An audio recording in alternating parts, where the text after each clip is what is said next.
Hello and good morning. So this is the remote worker bootcamp, and this is going to be your first ever video. It's basically a video that helps you set up your remote workspace before you can start taking your courses, as well as your assignments, projects, all that. You need to have this set up so that when you need to submit things or when you need to do projects and all that, it's easier for you to, have the setup and get it done. Okay. So we're having our first course today. It's called the Remote Worker 101. And just like all your other pre-recorded videos, you're going to try to have your notes, take everything step by step, do your assignments, submit them on the group. And if you have any questions, you know how we do it. You're more than free to converse about them on the group. So I'm just going to run right into our conversation today. So Remote Worker 101 Introduction. So welcome to the Remote Worker 101, and we're really happy and really glad that you decided to join us on this boot camp, and we promise you that you're not going to regret it. So you might be somebody that have been working in normal 9 to 5, you go to work in the morning, you sit in traffic, you're driving, you're taking the public transport. The remote side of things are more, it's just a really different turn, because when you work from home, you need to have certain things set up, really important, or else you're not going to be productive at all. So in this session, I'm going to walk with you and teach you the key components of setting up your remote workspace and also having a work environment that is ideal for a remote worker. From your tech setup to your AI hacks, your productivity tips, and beyond. And as we're making more videos, especially for people that are doing virtual assistance and customer support, you're going to, see these things again in your other pre-recorded courses. So going right into it, we're going to talk about your home office setup first. Now, it is really important for your home office to be in the right environment. And the right environment means an environment that is free from distractions, an environment that's free from noise, an environment that's free from people moving up and down, because you need undivided attention for you to actually be productive, right? So a successful remote career starts with the right home office. It's not just about having a desk and a chair. It's about creating an environment that you're relaxed in and that you can actually work in. You can think in, you can do numbers in, you can sign in, you can do, all the things that are needed of you, cold DMs, calls, emails. You need that safe space for you to be able to achieve that, okay? So the key elements of a good and proper home office is your desk and ergonomics. Now, yes, you can use a random chair, but along the line, it starts to tell on your health, because if you do, even in the offices, they have ergonomic chairs because you get to sit down for a while.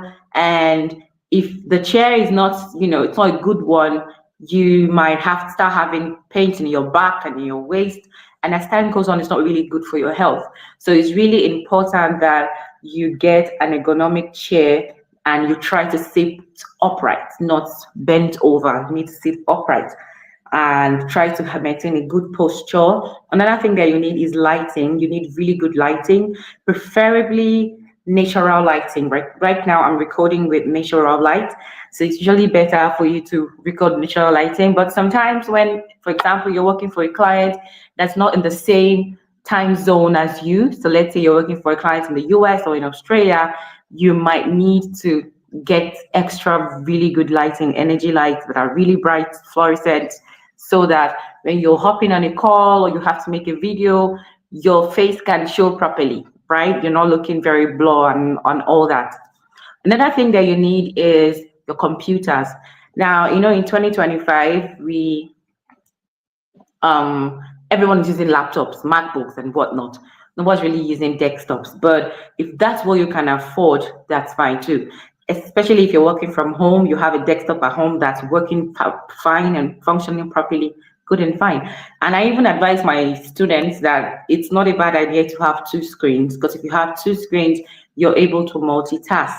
So let's say you're doing designs on one and you're doing something else on the other one, and that way you're able to, be more productive with your time, manage your time properly. So you also need things like a quiet environment or a quiet space. You need drawers, organizers, or tools that help your office and space stay clutter free. You try as much as possible to avoid clutter. So your desk where you work, you shouldn't be making pap or making food on it. You shouldn't be making whatnot or whatever on it. You need to say, in fact, you need to inculcate in your family members that this is my workspace. So you're not supposed to play here. The kids have to know, your partner has to know that this is where you work. And you need to, and if you don't take your work seriously, another person is not going to take it seriously. So that's why it's really important that you have a quiet space that is free from movement and all that. Another thing that you need for a good work setup or good office setup is an external keyboard and mouse. People don't know how important things are, because sometimes your laptop might just go off, your desktop keyboard can go off, and that's why it's always important that you have an external keyboard and an external mouse. Also, if you need to be on the move, you need these things, right? It's always better. I tell people, I advise that you try to get a laptop. Maybe along the line in our boot camp, or maybe on the group, you can ask if you want suggestions and specifications of affordable laptop that you can use for work, that can get you everything you need and it's not going to break the bank. You can just ask us and we're going to give you some suggestions. So another thing you need is good internet connection. Now, you know that most of the time, the reason why you hear today, hello, thank you, I got a remote job, and after a few weeks or a few months, they call back like, oh, the man said he doesn't want me to work remotely anymore. The reason for this is plus minus is the fact that you cannot deliver because of your internet. And most employers will say, instead of you to keep spoiling my work with that your bad internet at home, just come to the office and use the office internet, right? So that's a very big issue. You need to invest in good internet. If you know that MTN or Airtel is not particularly reliable in your area, it's better for you to get a router, so that when you have clients, you tell them, okay, I'm going to deliver so time. You have to try to deliver at the time that you promised you were going to deliver. And that is why you need to be reliable. And you cannot be reliable if you don't have a reliable internet subscriber. So you need to have a reliable internet connection. Now let's move over to talking about the software tools. Now, typically software tools are tools that you use to make your work easier, to automate your responsibilities or your tasks, right? So these tools were made for collaboration. Now, the word collaboration means, like you go into the office and you see your colleagues, how far, I'm fine, you guys gist and talk. When you work from home, you don't really have that luxury. But collaboration tools helps you stay in live communication with your colleagues from wherever they are, like Google Workspace. If you made a document in Google Workspace from Lagos, me in Abuja, I can access that same document. We can work on it at the same time. I can add a comment to the document and tell you, okay, maybe do this better, or I like this better. That way we're all collaborating as a team, right? So I'm going to talk to you about the most common and easy to use software tools that help with collaboration. Number one is Slack. So Slack is more or less Slack is more or less a team tool. So it's like a group, like a group where the team members come and update their tasks. And the team lead is there seeing the tasks as well in real time. So you cannot say, oh, I've done this when you've not done it, because when you say you've done it, you have to act it and show that the proof of what you've done. So Slack helps team members keep or hold all their team collaborators accountable. And that way, the whole team is able to know what the other person is doing and what the other person is doing, and you can work together as a team and stay productive. We also have tools like Asana, and what Asana does basically is help you manage projects, right? It helps you stay on top of your tasks. So it outlines everything you have to do, and when you're done with one thing, you just cross it out, right? So it's just like writing down your tasks in the notebook, but Asana even sends you reminders when you forget to do a particular task. So that's another tool that you should look at. I think it's just people that are doing virtual assistants that are going to learn about using these tools. But if you want the videos, you can just ask them or ask us, and we can give you access to the videos in case you want to learn how to use this automation and collaboration tools. We also have time tracking softwares that help you make sure you are staying on track. So let's say you did yourself from now to noon, let's say 12 p.m. to 5 p.m. That's 5 hours to finish a particular task. And then you put it into the software that, okay, I need to finish this task in X amount of time. If you are unable to finish it, it reminds you or tells you, okay, let us move on to another thing, right? So using time tracking tools, it helps you to maintain focus and productivity. And they also help you monitor how much time you're spending on certain tasks. So let's say the task I have today is to make certain calls, and it's supposed to take 30 minutes, but I finished it in 15. I update it in the time tracking tool that like Toggl or Calendly or Clockify, and I say, okay, I finished this in shorter time than I would have, or I thought I would. And it's able to now know, okay, this is how fast you can work or how fast you can't work. And it's also another way of helping you track how fast you are with finishing your tasks, because definitely when you start, it's going to be a bit more cumbersome, a bit more, it's all over the place, you're trying to get used to it. But as it takes, as time goes on, it gets more you get more understanding, you get more clarity, you get used to these tools. And that's why I advise, if you hear about a particular tool that you might be interested in using, download it, play around with it, go around it, see what the specs are, and see if it's something that actually works for you. That's why all these tools, there's not just one, we have 2, 3, 4, and 5, even more than that.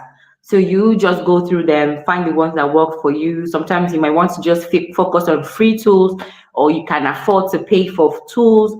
It's clearly just 100% depends on you, but you need to try to find out the tools that are going to make your life easier when you're working from home, because they don't just automate your tasks, they also help you stay productive and stay on task. Right now, the final thing I'm going to talk about for tools is saving tools or cloud storage. One mistake that people make, not just people that work from home, generally, one mistake they make is they save all their important information in their devices. And that's a really, really, really big mistake, because if anything happens, you lose that phone, you use that laptop, you've lost all that information.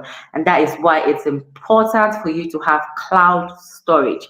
We have tools like Dropbox, we have tools like Google Drive, which is what we use in AVS. When you have maybe content or a video or an email, anything whatsoever that you're going to need later, you upload it to your drive. It's very, very, very important. Have things uploaded to the cloud, okay? If you have any questions later, like I said, you just ask on the group and I will be more than happy to clarify. Moving on, let's talk about AI hacks and automation tools. So basically, we know what AI is. Nobody in 2025 doesn't know what AI is. AI is the biggest thing right now, right? So you have to also take advantage of AI, because there's so much AI can do for you. AI can literally cut down your work time from 5 hours to 10 minutes or 15 minutes. Depends on how well you know how to use these tools. So I'm going to tell you some tools that I use, and you can, like I said, you download them and try to play around with them over the weekend, so that by Monday we come and we are set for our boot camp.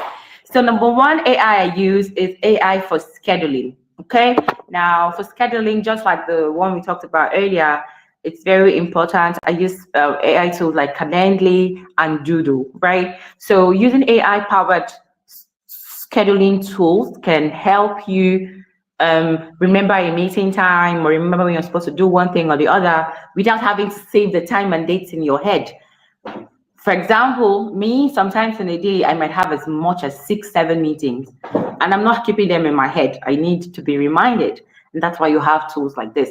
I have an assistant, but you might not be able to afford an assistant at the moment.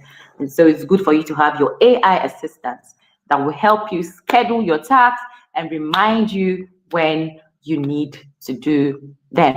Okay? And it also helps you avoid the back and forth of checking your emails to know when you need to do this or do that. It's just going to remind you like how far you need to do this, how far you need to do that. So it's like really good. So check out Calendly, check out Doodle. You can even ask ChatGPT to advise you or give you suggestions of more productivity AI tools that you can play around with. We also have AI for email management or sending emails or cleaning emails. We have platforms like Clean Email and SaneBox. And what they do is basically clean your inbox and take off unnecessary and unsubscribe you too from unnecessary emails like promotion emails or spam emails. It just automatically deletes them so you don't need to see them. Because one thing about emails is that sometimes these unnecessary or unneeded emails have a way of putting down the important ones and staying up, right? And then you miss what's important. So this AI tool can help you delete or remove those emails so they don't have to make your work or make your life harder. Then we have voice assistants, just like you have a physical assistant. It's the same idea of having a voice assistant. All of us here, we use smartphones, and if you use an iPhone, it's Siri. If you use an Android, it's I think Alexa or Bixby. It depends. But basically, they are just there to help you do small tasks. So you don't have to stress yourself with doing little tasks and focus on the big things, right? So you ask it to do things like, oh, Siri, can you schedule a call in 10 minutes? Siri, can you wake me up in 20 minutes? Siri, can you set an alarm for 1 hour? Siri, can you call my dad? Can you send an email to this person? Can you draft an email? If you want to find out, maybe you want to see a, you want to see a prompt or you want to find something on the internet, you don't have to start going to type. You just say, hey, Siri, what is the capital of Abuja or what's the capital of Lagos? And it tells you. So that way you save yourself time of going to type and look for one thing or the other. That's why you need your voice assistant. So if you use an Android, check on Google Assistant. If you use an iPhone, check on Siri and try to set it up, use your voice so that you can even talk and it's just going to listen. You don't have to start typing or not like that, okay? Finally, I'm going to talk to you about automation tools. Now, automation, like the word implies, helps you integrate certain tasks or automate certain tasks. So what do I use an example now? Okay, let's say sending out emails, scheduling emails, right? I want to send 10 emails, but I don't want to send them all on the same day. I want to send them on an interval of two days, right? Now, instead of me to say, oh, every 2 days I have to remember and go and type that email, I can sit down, take 1 hour and type all the emails, all 10 of the emails, and then I will automate them in the sense that you say, okay, in 2 days you go off, in 2 days you go off, in 2 days you go off. And that way, you don't even need to go back to that email. It's just going to automatically go off, right? And that saves you time and saves you the responsibility as well, because now you don't have to go back to that task because it's automated. And if you have to do it every week or do it every month, do it every day, it handles that. It just asks you, okay, what's the frequency? 24 hours, 12 hours, 48 hours, 72 hours. It depends on you and your task. So like I said, if you want this article, just let me know and we'll get it to you so you can also go through it or look through it. Moving on, let's talk about time management and productivity tips. Now, time management and productivity is really important because if you're not able to manage your time, you might find yourself doing one thing for longer than is ideal, and then other tasks get to suffer. So I'm going to tell you 5 things I do, right? This is a personal class. These are 5 things I do that helps me stay on task, help me stay productive and manage my time. Number 1, I do what we call time blocking. People that know me personally know my WhatsApp or my Instagram. From certain times of the day, I am completely unreachable. You can send me all the messages in the world and I won't get them, right? Because I do what we call time blocking. It has really been a game changer for me because the idea is from so time to so time, I am not online, right? I'm not reachable online. Maybe 2 hours, 3 hours, it depends on how much tasks you have to do. And you keep your phone maybe in the room or you just put it on DND so you're not disturbed and you just work non-stop. Give yourself breaks. So you tell yourself, okay, after these 2 hours straight I'm working, I'm gonna go chill for 30 minutes or 20 minutes. That's fine. But try to do time blocking, it really helps. Number two technique is the Pomodoro technique, and that's basically putting rest in front of you as the prize. So you tell yourself, if I can walk for 20 minutes, I'm going to rest for 15. Now that doesn't make sense. If I can walk for 2 hours, I can rest for 20 minutes, right? So for the 2 hours you're working, the price in front of you is the 20 minutes that you have to rest. You want to see a movie, you want to call somebody, you want to go on Instagram or TikTok for that 20 minutes. It's your Pomodoro technique. And then you have your time. Once the time is up, back to work. And you say, okay, I'm going back to work, another 1 hour for another 10 minutes break. So you're using your breaks as the price or the reason why you are focused or working at the moment, right? Then we have the 2-minute rule. Now the 2-minute rule is the first thing I do every morning before I start work. And it's basically, if I can finish this task in 2 minutes, I'm going to do it immediately. Okay? If it's not a big task, you have to make a call, send an email, write an article, write a blog. As long as it's not going to take up to 2 minutes, then you should do it immediately. And this technique is so crazy because most times the tasks that fill up your notepad are small tasks. And so by the time you say, okay, let me use 2 minutes, I finish all of them, you see that you don't have a lot to do at the end of the day. So it's also a very good hack that you can use, the 2-minute rule. So you set up yourself and tell yourself, okay, you write down everything you need to do in your notepad, and then you go through them and you say, okay, what can I finish in 2 minutes? And you track them, you do all of them. And before you know, you're done for the day, right? And another thing is setting boundaries. Setting boundaries is very important. If you have kids like me, you need to have conversations with them. Like, look, this is mommy's office. You don't get to come in here so time, okay? And the good thing about kids is along the line, they start getting used to that particular schedule, right? They know that, okay, mom is working, I can't go in there. I have to be a good boy, be a good girl, and not disturb mommy while she's working. So you need to set boundaries, really important, even with your partners too. You don't come in here at a certain time. You don't send me memes. You don't send me videos because I am working at this time. Because if you don't hold yourself accountable, if you're not disciplined, you're the one that's going to suffer. That's the gospel truth. And it brings me back to my last point, which is accountability. Find an accountability partner, preferably your colleague, right? So you guys are guys, you're cool, and you're accountable to each other. You have your personal deadlines for each task. So let's say, for example, let me say her name is Sharon, and I'm like, okay, Sharon, you're my team member, and this and this and these are the things that we have to do, right? So we're holding each other accountable. It's just between you and that person. That way, it helps you stay motivated, it helps you stay on track, and it also helps your team be more grounded and strong, okay? So that is that about my 5 time management and productivity tips. I really hope these are going to help you. It's been helping me since 2019. So you should really try to come up with one of them or try to work with one of them. You don't have to do it all of them, right? You can start with one and see how it works for you and move on to the other ones, right? Now let's talk about the remote work mindset before we end this class. Now there are 3 mindsets that you should have as somebody that works from home, because working from home is a relatively new work method that really came into practice more efficiently after the COVID pandemic, right? So there are 3 things that you need to give yourself that remote work mindset. And number 1 is staying focused and motivated.